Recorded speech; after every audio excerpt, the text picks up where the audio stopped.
Bonjour à tous, merci de nous avoir rejoints pour ce temps de culte où je voudrais vous inviter dans un premier temps sur le chemin de la reconnaissance ou de la gratitude ou des remerciements.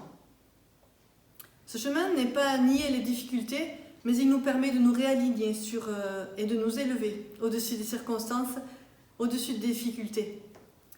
Il me vient à l'esprit un texte qui dit que ceux qui croient en Jésus sont assis avec lui dans les lieux célestes. C'est dans l'Épître aux Éphésiens. Et c'est cette position que nous pouvons adopter pour notre vie. Vous me direz, c'est plus facile pour certains que pour d'autres. J'en conviens, mais c'est tout d'abord, un état de cœur. Apprendre à dire merci pour les petites choses du quotidien, l'eau, l'électricité, la nourriture, jusqu'à trouver des sujets de reconnaissance au milieu de la tempête. C'est un entraînement.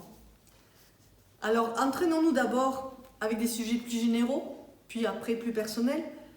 Plus généraux comme le fait que nous vivions dans un pays qui est en paix et qui nous permet d'exercer notre foi. Merci pour la parole de Dieu que nous pouvons lire et qui est une lampe à nos pieds et une lumière sur notre sentier, comme le dit le psaume 119. À ce sujet, si vous désirez démarrer la lecture de la Bible, nous vous proposons de vous envoyer une partie qui s'appelle le Nouveau Testament sur simple demande, où vous écrivez votre adresse sur le chat auquel vous pouvez accéder, ou vous envoyez votre adresse sur notre adresse mail espace-bethesda, comme le nom de la chaîne, @orange.fr. Et d'ailleurs, à ce sujet, nous remercions tous les postiers, tous les métiers qui assurent le lien entre nous et qui continuent de fournir et d'agir pour que nous puissions rester en contact. Merci pour leur courage. Merci également à notre système de santé qui fonctionne avec des soignants dévoués, ingénieux et créatifs. Et merci aussi à tous les exemples de solidarité que nous voyons fleurir ici ou là. Sachons les mettre en valeur et les intégrer à notre quotidien. Et puis plus personnellement, merci pour notre belle région, le Gers. Allez chercher sur la carte de France où se trouve le Gers. Si vous ne le savez pas, vous découvrirez un beau pays. Merci pour notre système scolaire aussi, qui nous permet à nos étudiants de continuer d'étudier. Pour le réseau Internet, pour la possibilité de se connecter. Nous en sommes un exemple. Merci pour la vie, pour le toit, la famille, qu'elle soit biologique ou spirituelle. Merci pour notre bonne santé, ça n'aura jamais été autant d'actualité. Et nous pourrons dire comme David l'a écrit dans son psaume 103, « Oui, je veux remercier le Seigneur sans oublier aucun de ses bienfaits. »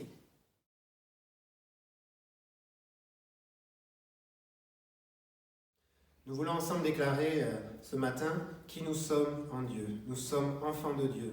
Dans ces temps troublés, il peut y avoir du flou, il peut y avoir toutes sortes de pensées, mais nous voulons ramener tout cela sous le regard de Dieu en disant que nous sommes enfants de Dieu. Par la grâce de Dieu, nous sommes ses enfants.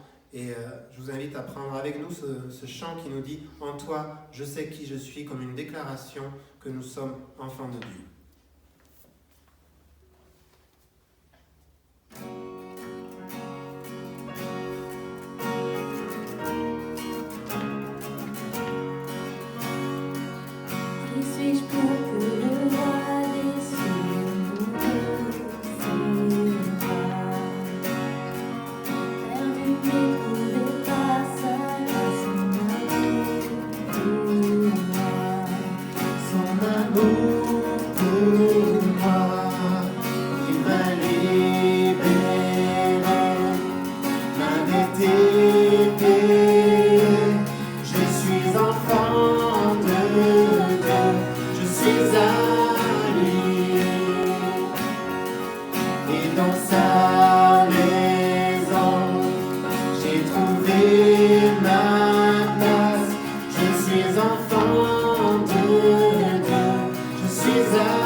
m'avait aimé. Je suis enfant de Dieu, je suis à lui. Et dans sa maison, j'ai trouvé ma place. Je suis enfant de Dieu, je suis à lui. Je suis choisi et affranchi. En toi je sais qui je suis. Tu es pour moi, pas contre moi. En toi je sais qui je suis. Je suis choisi et affranchi. En toi je sais qui je suis. Tu es pour moi, pas contre moi. En toi je sais qui je suis. Oh, en toi je sais qui je suis. Il m'a libéré, m'avait aidé. Je suis enfant de Dieu, je suis à lui. Et dans sa maison, j'ai trouvé ma place. Je suis enfant de Dieu, je suis à lui. Nous venons à toi, Seigneur, ce matin, ensemble, comme enfants de Dieu, pour te dire, me voici. Nous voici, Seigneur. Nous sommes tes enfants, nous nous reconnaissons comme tels. Et parce que nous reconnaissons que tu es notre Seigneur et notre Dieu. Tu es notre Seigneur et notre Dieu. Vous pouvez le dire depuis chez vous. Tu es mon Seigneur, tu es mon Dieu. C'est en toi que je suis, c'est en toi que je vis, c'est pour toi que je vis. C'est un chant aussi de déclaration de pour qui nous vivons. Reprenons ensemble. Je suis choisi et affranchi. Je suis choisi et affranchi. En toi je sais qui je suis. Tu es pour moi, pas contre moi. En toi je sais qui je suis. Je suis choisi et affranchi. En toi je sais qui je suis. Tu es pour moi, pas contre moi. En toi je sais qui je suis. Oh, en toi je sais qui je suis. Il m'a libéré, m'avait aimé. Je suis enfant de Dieu, je suis à lui.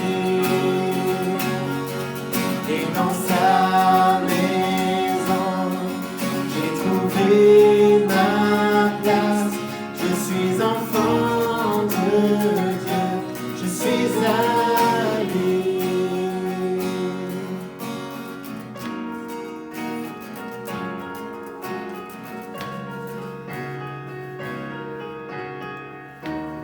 Le salut que le Seigneur nous a accordé à la croix n'est pas que pour nous, mais il est pour ce monde.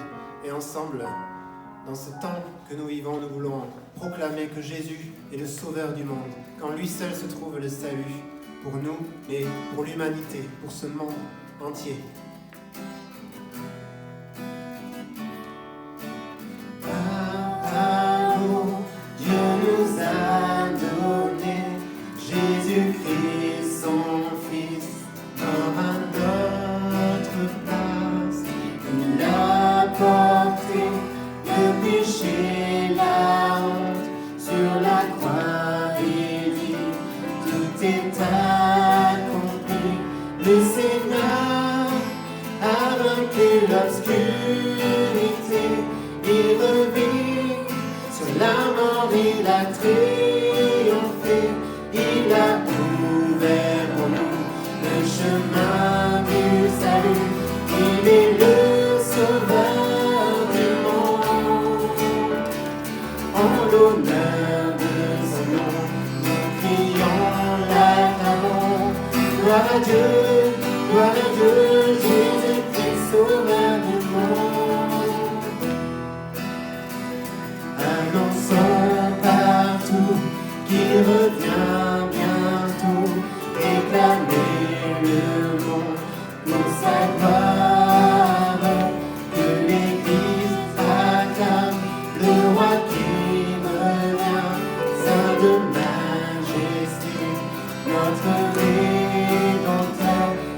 il est roi, oui, il règne dans les cieux, et son nom, Jésus, il est le Messie, il a ouvert pour nous le chemin du salut, il est le sauveur du monde. En l'honneur de son nom, nous crions, l'acclamons.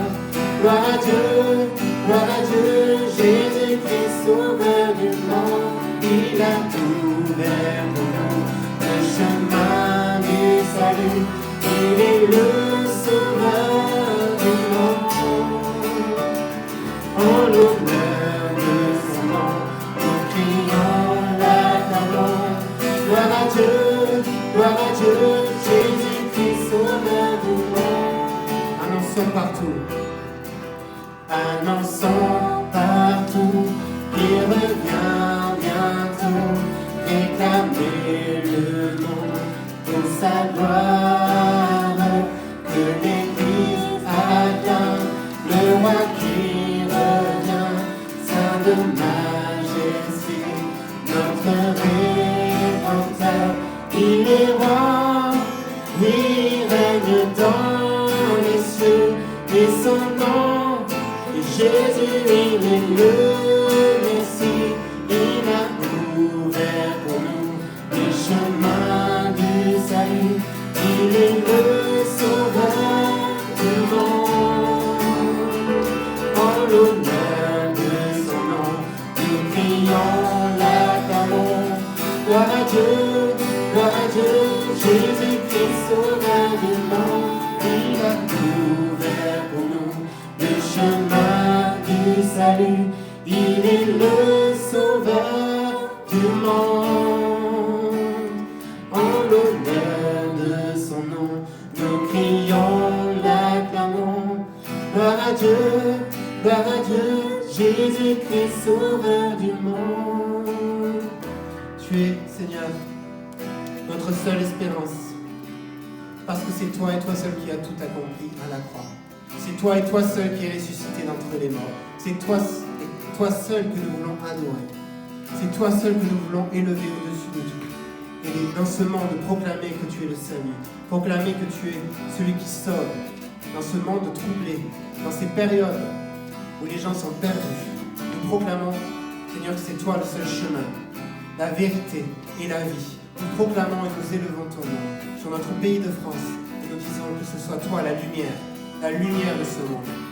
Que ce soit en toi et en toi seul que le monde trouve l'espérance, le salut.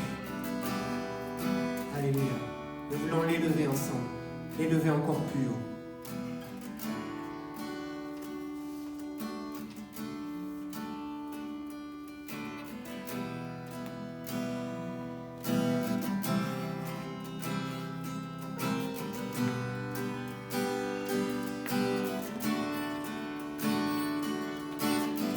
Sois loué, exalté, sois loué, exalté, sois loué, exalté. Jésus, toi que nous glorifions, toi que nous exaltons, ton nom soit glorifié. Sois loué, exalté, sois loué, exalté. Sois loué, exalté, Jésus, toi que nous glorifions, toi que nous exaltons, ton nom soit glorifié. Sois loué, exalté, sois loué, exalté, sois loué, exalté, Jésus. Toi que nous glorifions, toi que nous exaltons, ton nom soit glorifié. Alléluia, Alléluia.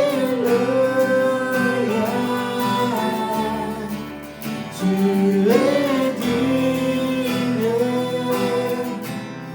de nos louanges.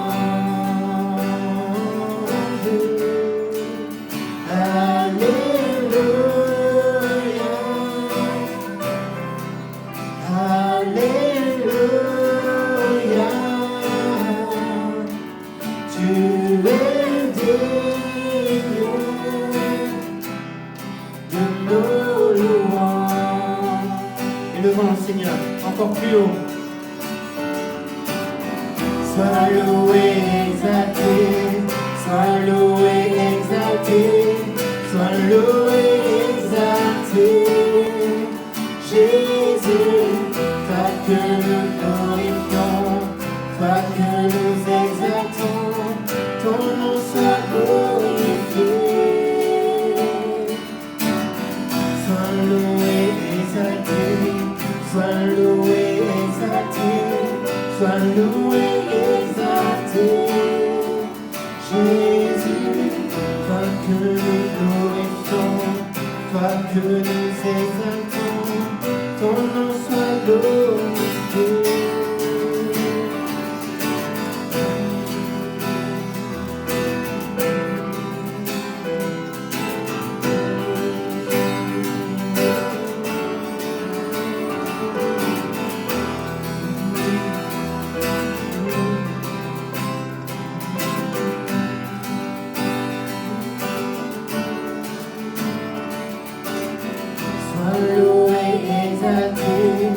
Sois loué, exalté, sois loué, exalté.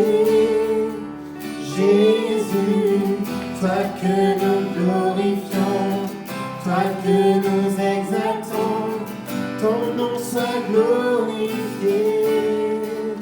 Alléluia.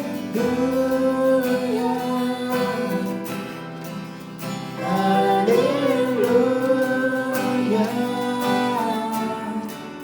Tu es digne de nos louanges. Alléluia. Alléluia. Tu es digne de nos louanges. Toi seul, Seigneur, qui es digne de nos louanges. À l'agneau de Dieu, assis sur le trône, soit la gloire, soit l'honneur, soit la majesté, soit la puissance et la force. À lui seul revient cet honneur, à lui seul revient la gloire. Dans toute la terre, répands ta grâce, répands ta gloire, Seigneur, sur toute la terre. Et sur toute la terre, des voix s'élèvent pour t'élever au-dessus de tout, au-dessus de toute tribulation, au-dessus de tout faux Dieu. Seigneur, c'est toi et toi seul qui règne, c'est toi et toi seul qui es souverain.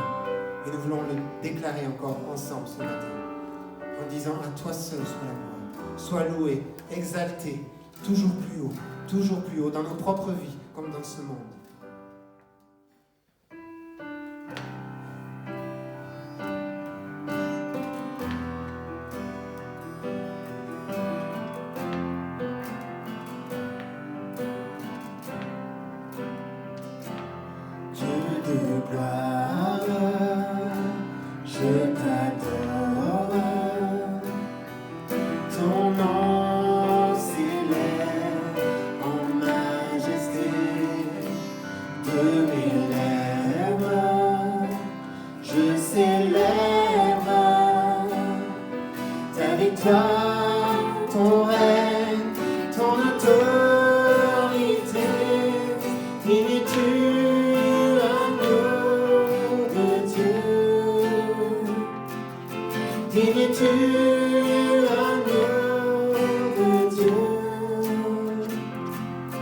Tous les anges ensemble acclament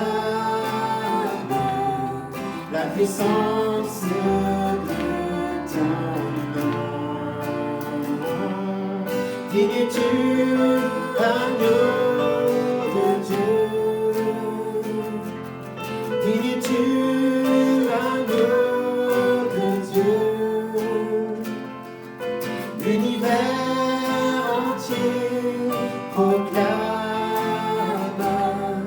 la beauté de ton saint nom.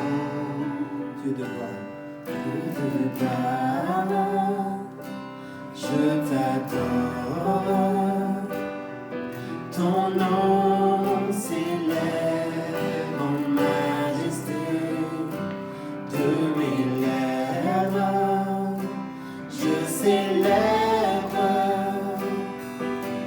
Toi, ton règne, ton autorité,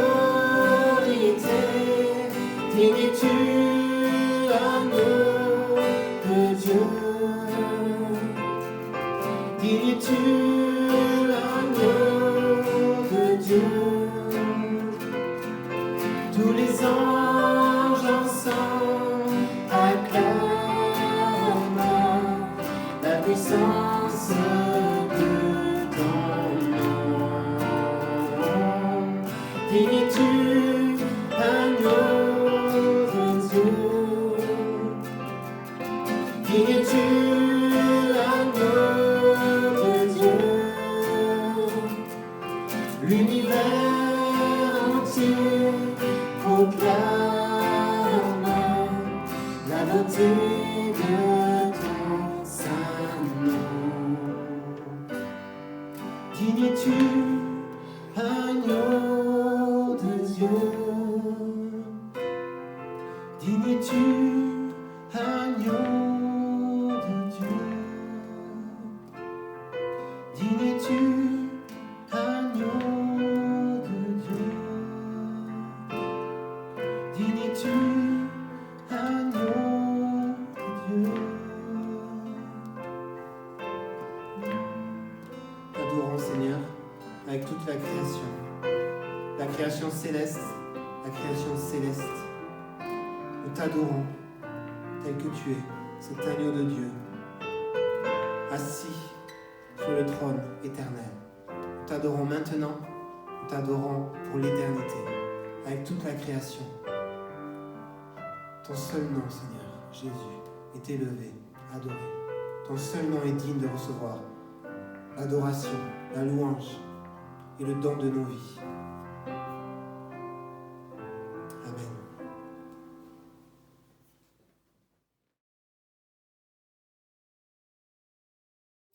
Arrêtez et sachez que je suis Dieu. C'est un texte bien connu, tiré des psaumes, et notamment du psaume 46. Et j'avais à cœur ce matin que nous puissions méditer ce psaume 46, et je vous invite donc à la lecture. Dieu est pour nous un refuge, un appui et un secours, qui ne manque jamais dans la détresse.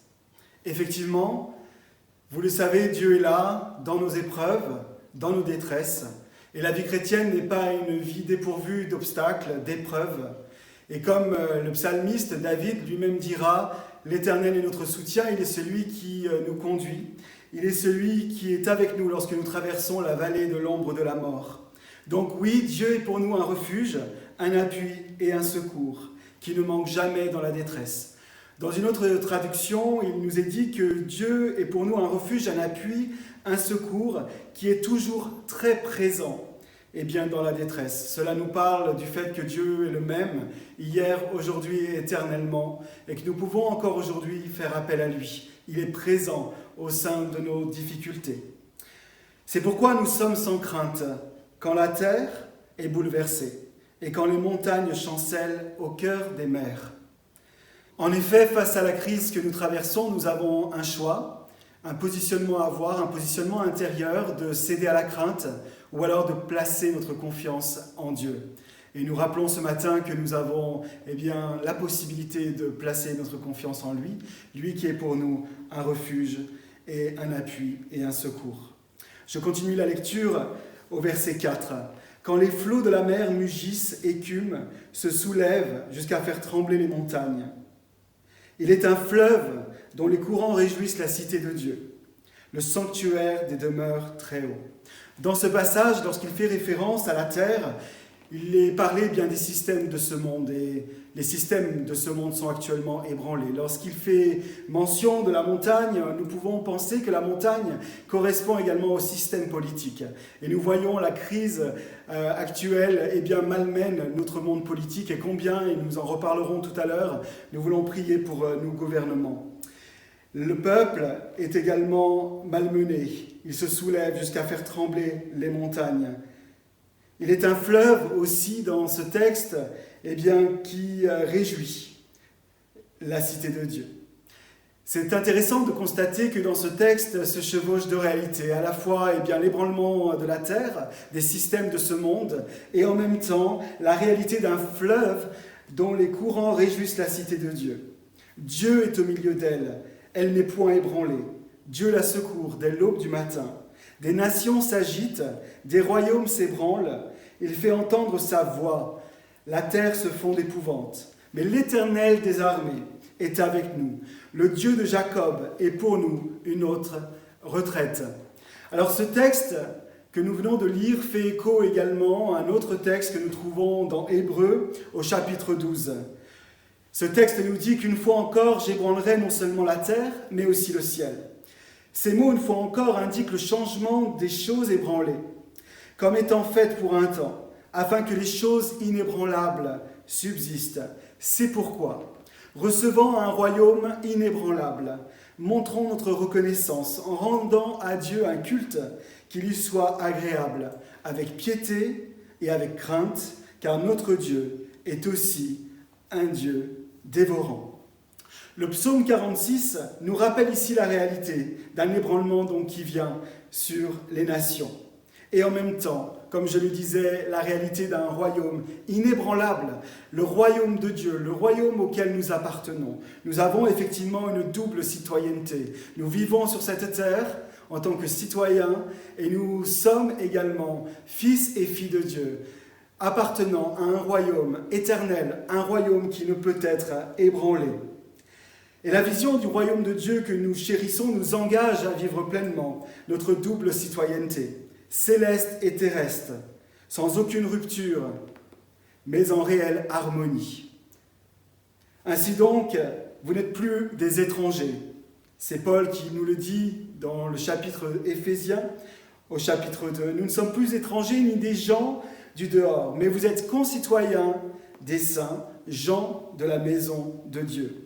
Ces textes nous rappellent, dans cette saison de Christ, notre pleine appartenance à Dieu, notre pleine appartenance à ce royaume. Effectivement, en ayant reçu Christ dans notre vie, nous sommes passés du royaume des ténèbres au royaume de la lumière. Et nous vivons aujourd'hui cette réalité d'un monde qui chancelle, mais nous sommes dans l'espérance que le royaume qui est à ce jour invisible est vraiment réel et qu'il est invité à prendre toujours plus de relief dans le quotidien de notre vie. Nous reprenons la lecture au chapitre 46, au verset 9. « Venez contempler les œuvres de l'Éternel, les ravages qu'il a opérés sur la terre. C'est lui qui a fait cesser les combats jusqu'au bout de la terre. Il a brisé l'arc, il a rompu la lance, il a consumé par les feux les chars de guerre. Arrêtez et sachez que je suis Dieu. Je domine sur les nations, je domine sur la terre. L'Éternel des armées est avec nous. Le Dieu de Jacob est pour nous une haute retraite. Arrêtez et sachez que je suis Dieu. » Tout comme nous l'a partagé Jean-Marc récemment, il semblerait que nous soyons face à un temps de sabbat. Certes, un temps de sabbat qui n'a pas été choisi, un temps de sabbat forcé, mais en même temps un temps qui nous invite à nous arrêter et à reconnaître que Dieu est Dieu. Dans une autre traduction, il nous est dit que nous sommes invités à nous tenir tranquilles et reconnaître que Dieu est Dieu. Alors s'arrêter et reconnaître que Dieu est Dieu, c'est aussi s'arrêter et reconnaître finalement que je ne suis pas Dieu. Ça peut paraître simple, mais en même temps c'est une réalité. Combien de fois nous avons le contrôle sur les situations, ou en tout cas nous pensons l'avoir, et nous voyons que l'actualité nous dévoile le fait que nous avons bien souvent que très peu de réponses, que beaucoup de choses finalement nous échappent, alors pas simplement sur un plan individuel, mais également au niveau de nos structures, au niveau de nos gouvernements, et nous voyons qu'il y a un appel au secours, il y a un appel à trouver un abri, il y a un appel à trouver un rocher, et Dieu est ce rocher, Dieu est ce secours, Dieu est cet appui. Alors s'arrêter lorsque le monde vacille, s'arrêter, c'est aussi comprendre que Dieu nous appelle à revenir à l'essentiel. Nous l'avons déjà partagé dans de précédentes exhortations. Revenir à l'essentiel, revenir à Dieu pour ce qu'il est lui. Et puis revenir finalement à ce que nous sommes en lui. La parole de Dieu nous dit que nous sommes cachés en lui. Qu'est-ce que cela signifie dans notre quotidien avec lui? Nous avons besoin de nous arrêter et effectivement revenir à l'essentiel. S'arrêter pour accepter de comprendre que nous ne sommes pas suffisants, je l'ai dit. Comprendre que nous avons besoin de lui et que nous avons besoin de dépendre exclusivement de lui. Il est notre source. Il est celui qui peut chaque jour être celui dont nous avons exclusivement besoin. Et vous savez très certainement que parfois dans notre vie chrétienne, nous sommes plus prompts à rajouter Dieu à notre vie quand les choses parfois tournent mal. Mais nous voyons ici la nécessité de revenir au centre et revenir à Dieu, sachant que c'est lui qui est notre essentiel. S'arrêter pour également contempler ses bienfaits. S'arrêter pour remercier Dieu pour ce qu'il a fait dans nos vies, pour nous rappeler ses hauts faits, ses exploits, pour nous rappeler ses bénédictions, parce que Dieu est un Dieu fidèle, Dieu est un Dieu qui est bon. Et nous avons besoin pendant ce temps d'arrêt de nous rappeler combien il a été bon et fidèle pour chacune de nos vies. S'arrêter également pour se plonger dans sa parole, pour pouvoir prendre du temps à repenser à toutes ses promesses et pourquoi pas collecter toutes les promesses de Dieu pour notre vie, pour notre communauté, pour notre famille et nous rappeler que ce que Dieu dit, il est bon et fidèle pour l'accomplir parfaitement et que si la promesse tend à tarder, certainement, le texte d'Habacuc nous le rappelle, ce qu'il a dit, s'accomplira certainement. Prendre le temps justement pour se rappeler, repasser dans notre cœur toutes les promesses de Dieu pour notre vie. S'arrêter également pour prier, pour se mobiliser en faveur du pays. Et nous nous réjouissons de toutes les initiatives de prière qui ont émergé ces dernières semaines. Et je pense notamment à l'opération Sentinelle 24/7, le fruit d'une collaboration entre le réseau Nouvelle Connexion et France Prière, qui permet à chacun de pouvoir se rassembler autour de cette mobilisation de prière. Vous retrouverez toutes les informations sur le site de RNC pour pouvoir également vous joindre à nous dans cet élan de mobilisation de prière, 24 heures sur 24, 7 jours sur 7. C'est un événement majeur qui rassemble plusieurs milliers de personnes, je crois plus de 3000 à ce jour, qui ont pris des créneaux pour prier en faveur du pays. Nous avons eu également la joie de pouvoir vivre un temps ensemble avec de multiples réseaux. Dimanche dernier, pour un temps de prière sur Zoom, en tout cas un événement qui n'aurait peut-être pas pu avoir lieu précédemment, mais le confinement nous invite à nous rassembler, à prier en faveur du pays. Alors oui, s'arrêter pour nous rassembler, pour prier en faveur du pays. S'arrêter également pour discerner les temps dans lesquels nous sommes placés, les temps que nous vivons, et pour pouvoir discerner, avec l'aide de l'Esprit de Dieu, discerner les temps dans lesquels nous vivons, pour porter un regard à la fois prophétique et apostolique pour les temps qui sont devant nous. Aujourd'hui, effectivement, les gouvernements travaillent sur l'après-confinement, mais nous voulons, en tant qu'Église, travailler sur à quoi ressemblera l'Église d'après-confinement. De nombreuses questions sont devant nous, de nombreux défis également, mais nous nous appuyons sur la promesse que Dieu est avec nous et qu'à travers tout ce qui est en train d'être ébranlé, ce qui est inébranlable subsistera et que nous, en tant que peuple de Dieu, nous serons appelés à faire briller ce message de la bonne nouvelle de l'Évangile, toujours plus fort, toujours plus haut. Et nous prions en ces temps, particulièrement pour nos autorités qui sont en recherche de solutions. Je disais à mon épouse récemment que je ne pouvais pas imaginer ce que pouvait représenter le quotidien de nos dirigeants en ce moment, en proie à tellement de pression, à tellement de choix, à tellement d'orientation. Mais nous voulons, en tant qu'Église, les couvrir de nos prières. Et je vous invite à vous joindre à nous dans ces temps pour que notre pays puisse trouver les bonnes orientations et que nos dirigeants puissent également trouver la paix au milieu de la tempête. J'aimerais terminer notre lecture par la fin de ce chapitre 46 et le début du chapitre 47 qui est un message de louange pour notre Dieu. 46, 12 nous dit « L'Éternel des armées est avec nous. Le Dieu de Jacob est pour nous une haute retraite. » Vous tous, peuple, battez des mains, poussez vers Dieu des cris de joie, car l'Éternel, le Très-Haut, est redoutable. Il est grand Il est un grand roi sur toute la terre. Il nous assujettit les peuples. Il met des nations sous nos pieds. Il nous choisit notre héritage. La gloire de Jacob qu'il aime. Dieu monte au milieu des cris de triomphe. L'Éternel s'avance au son de la trompette. Chantez à Dieu. Chantez, chantez à notre roi. Car Dieu est roi de toute la terre. Dieu règne sur les nations. Dieu a pour siège son saint trône. Amen. Qu'à travers ces paroles, vous puissiez être encouragés à faire monter en ce jour la louange et l'adoration pour notre Dieu.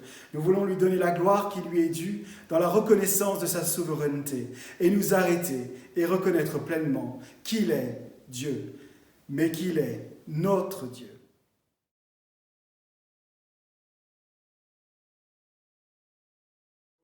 Merci Xavier pour ce temps de partage.